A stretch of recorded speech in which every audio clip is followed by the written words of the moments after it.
Hey there, hope you're doing well, and welcome to the spoiler review of the movie 8th Grade. This is the writing and directing debut of comedian and internet celebrity Bo Burnham, whose comedy has always been super clever and witty, but has never really been super consistent in my opinion. With everything he does, whether it be his television show, his vines, his YouTube videos, his stand-up specials, Bo has always had an incredible eye for inventive, thoughtful, and introspective irony. However, he always had an uphill battle trying to make every joke as good as his best, and his stand-up specials have always seemed so manic and unfocused to me. However, that just made me that much more intrigued when I heard that Bo was coming out with a movie, because if he could use his analytical strengths to string together a complete narrative, that seemed in my mind to be the recipe for something truly great. Not only that, but hearing that it was going to be distributed and produced by A24, who, and this might surprise you, have only produced 3 other movies thus far, yeah, I was anticipating this movie pretty highly. And Bo did not disappoint at all.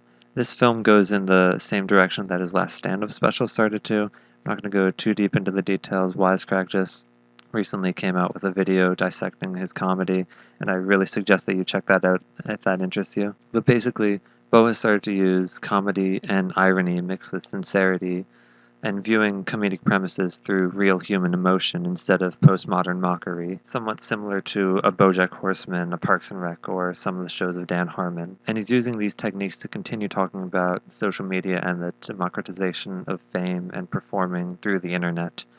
Bo has said that he wanted to talk about, I think, young people and the internet and sort of how I was feeling when I was writing it, which was very nervous. So that was the initial impulse. It definitely wasn't like, I want to write about it 8th grade. It was really like, I want to write about how I'm feeling and what it feels like to be alive right now, which to me was like confusing and weird and strange, and I'm out of my depth and I'm trying to grasp at something and it's slipping through my hands. And when did you 8th write? grade. So I had felt like my anxiety for a long time was like very specific to me being a 25-year-old comedian with like an audience.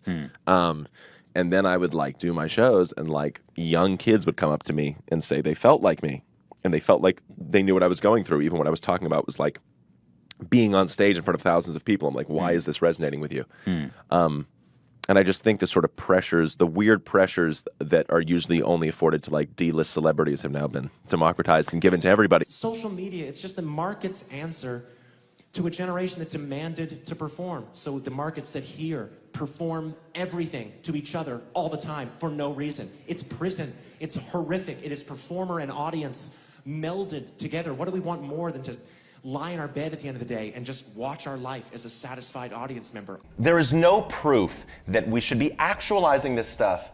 It takes 30 minutes, 30 minutes to get to work on a horse and carriage. Then we make a car, it takes 15 minutes. Great.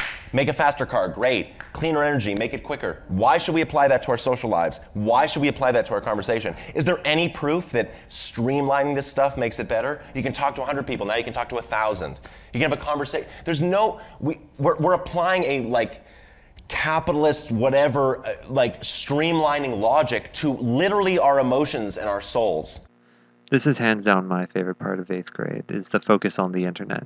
Because I've never seen the internet explored this well in this way in a film before. At least not the way that it makes us feel, and not in a way that honors those feelings as valid and real. The internet is still relatively new. YouTube is only 13 years old, and we're still living in a time between having figured out everything that can be done on the internet and having figured out how to healthily live on the internet. This aspect of the film is something that I've seen people overlook just because it's done so well. All of the feelings portrayed are feelings that many of us feel on a day-to-day basis, and so it seems obvious to those people, but it's not obvious trying to portray such new emotions on the screen, especially since no one's been able to do it this well this far. And especially because people who are creating this quality of film, most of them didn't grow up with the internet. Bo is one of the first people who's been able to grow up as a public figure in this space, and so he's able to approach this as someone who's lived on the internet, not someone who's viewing it from the outside. And he's been writing about this a lot. Zach Stone is going to be famous is a TV show that he started and helped write that's about a person who presents themselves as one thing on the internet, but is actually something else, just like Kayla. His song Art is Dead is about showing entertainers as the attention-seeking people that they often are because of the particulars of their job, instead of the people that they want to be portrayed as. I mean, hell, one of the clips I played earlier as an example of what 8th grade is trying to accomplish was from his stand-up special Make Happy. This has obviously been on his mind for a while. This doesn't mean that he's being unoriginal, though.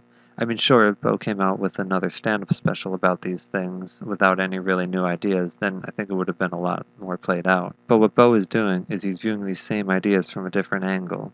And I think that this is the best way he's been able to portray this message so far, precisely because it's not a satire. I spent a lot of time trying to talk about whatever the internet or whatever like the current moment felt like to me, and my angle into it, which a lot of comics like angle was being ironic and being crazy and being edgy, and I kind of just reached the end of that and got really, really tired of it. And I felt like, all right, I want to do something new, and I want to do something that's scary to me and exciting, and it really was the scariest thing to me was to do something like so vulnerable and bare and uncool and emotional. It just felt right. It was a thing that was sort of like on the edges of my stuff before, but it was all sort of couched in, wacky, ironic, crazy stuff. Using satire and irony to try and critique the internet is completely useless.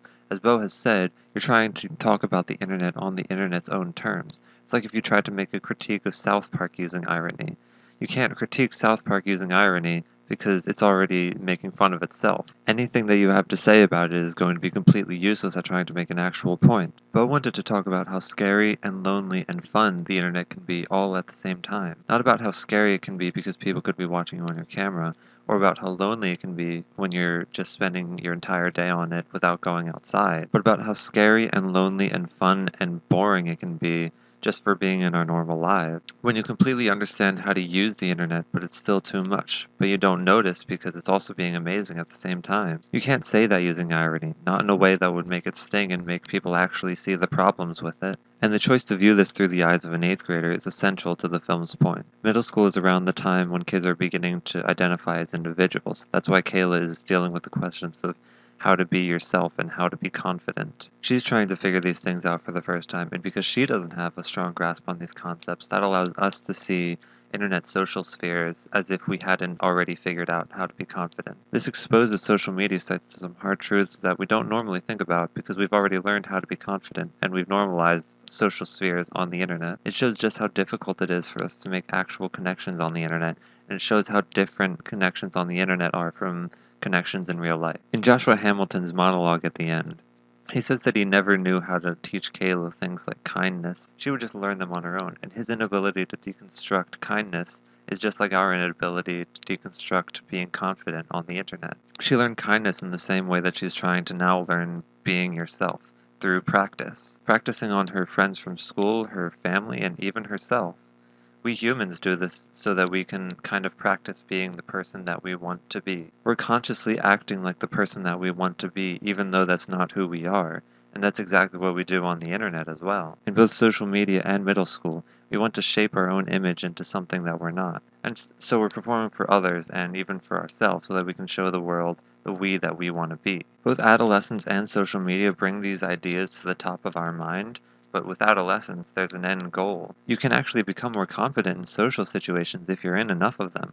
But on the internet, the end goal is to show how interesting and amazing your life is all the time without any breaks. And that's not healthy for us. One of the reasons that we all hated middle school so much was because no one knew how to just be a person. We all had to perform for each other. 8th grade is showing us that we're now willingly subjecting ourselves to this similar toxic atmosphere. What's significant about this message, though, is that it doesn't judge the people in these situations.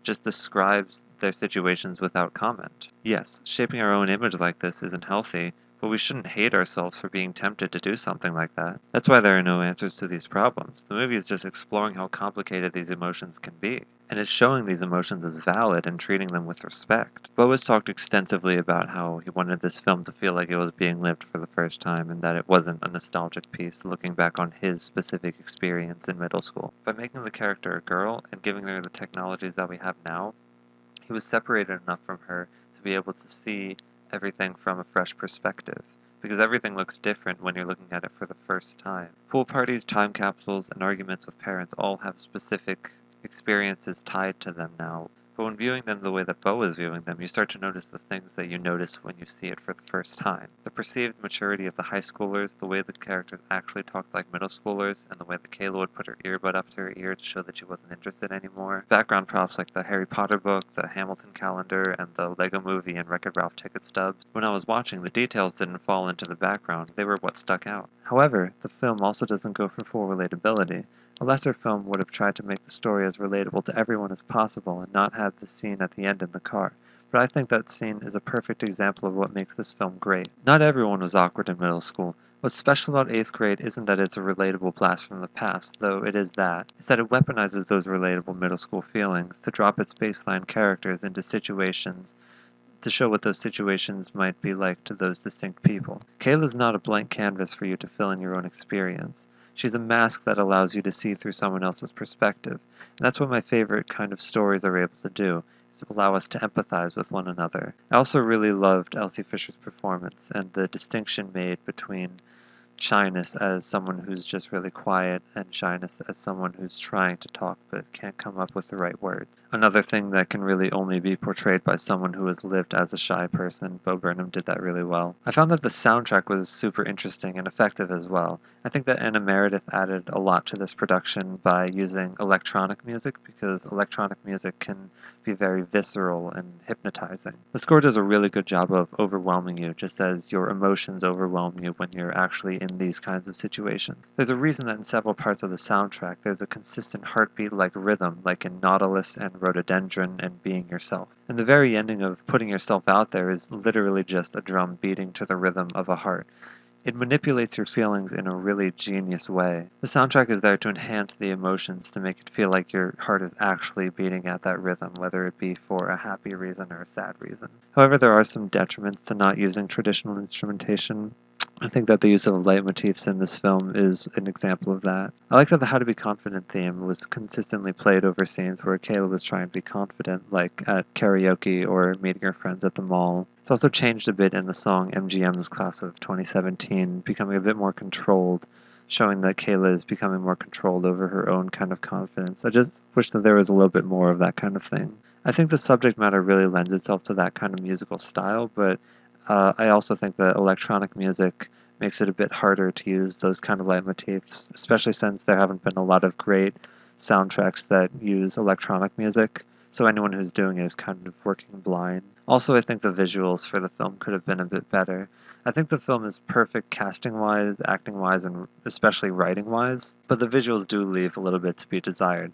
However, I don't think that Bo really cared as much about the visuals as he did everything else. Bo came into 8th grade as much more of a writer than a visual artist, and that lended itself to his strengths a lot better. And even so, I thought that Bo did a great job using visuals to kind of dissolve the screen by using long shots to show the full environments and using medium shots and knowing pretty much exactly what to focus on. But just never really impressed for me besides for the montage at the beginning where Kayla is looking through YouTube and Instagram and you can see at one point her eyes line up with the eyes of someone else on the screen, showing both her idealization of these people's lives and also juxtaposing the happiness on the screen with the deadpan look that we all give our phones when we're searching through YouTube and Instagram. And Bo was probably more concerned about making a film that felt authentic, and he didn't want any fancy camera work to get in the way of that. But there are ways to make a film feel authentic and have good camera work. Look at Moonlight or The Florida Project. And ultimately, Bo isn't reinventing the wheel here, but for a first film especially, this is